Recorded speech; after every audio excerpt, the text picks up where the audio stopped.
મુખ્યમંત્રી ભૂપેન્દ્ર પટેલ અને રમતગમત રાજ્યમંત્રી હર્ષ સંઘવીના હસ્તે 19મી national inter district junior athletics મીટનો અમદાવાદથી શુભારંભ થયો.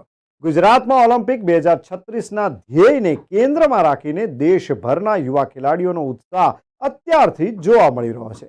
ત્યારે આ ઉત્સાહને બમણો કરતી રમતગમત સ્પર્ધા national inter district junior athletics મીટનો ગુજરાત યુનિવર્સિટી ગ્રાઉન્ડ અમદાવાદ ખાતેથી દબદબાભેર પ્રારંભ કરવામાં આવ્યો. સ્પર્ધા 16 ફેબ્રુઆરીથી શરૂ થઈ છે. ત્યારે 3 દિવસ દરમિયાન ચાલનાર સ્પોર્ટ્સ ઇવેન્ટમાં 31 રાજ્ય અને કેન્દ્ર શાસિત પ્રદેશના 616 જિલ્લાઓમાંથી 5500થી વધુ એથ્લેટિક્સે ભાગ લીધો, જેમાં 3365 બોય સ્પર્ધકો જ્યારે 2193 ગર્લ સ્પર્ધકોએ ભાગ લીધો. આજે સ્પર્ધામાં 1105 કોચ પૈકી 835 પુરુષ કોચ જ્યારે 270 મહિલા કોચ પણ ખેલાડીઓનો સંપૂર્ણ માર્ગદર્શન પૂરી પાડી રહ્યા છે.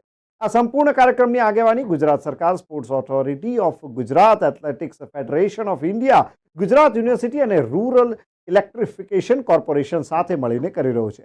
300 એકરમાં ફેલાયેલા ગુજરાત યુનિવર્સિટીના અત્યાધુનિક સુવિધા સભર ગ્રાઉન્ડમાં સિન્થેટિક ટ્રેક અને વિશાળ વોર્મઅપ એરિયામાં પ્રથમ દિવસે જ ખેલાડીઓનો ઉત્સાહ ભરપૂર જોવા મળ્યો હતો. ખાસ કરીને આ ઉત્સાહને વેગ આપવા માટે NIDJAMમાં ચીફ ગેસ્ટ તરીકે ગુજરાત રાજ્યના માન્ય મુખ્યમંત્રી શ્રી ભૂપેન્દ્ર પટેલ તથા રમતગમત રાજ્યમંત્રી માન્ય શ્રી હર્ષભાઈ સંઘવી, AFIના પ્રેસિડેન્ટ આદિલ સુમેરીવાલા, રમતગમત, યુવા અને સાંસ્કૃતિક પ્રવૃત્તિઓ વિભાગના અગ્ર સચિવ ઇન્ચાર્જ અશ્વિની કુમાર હાજર રહ્યા હતા.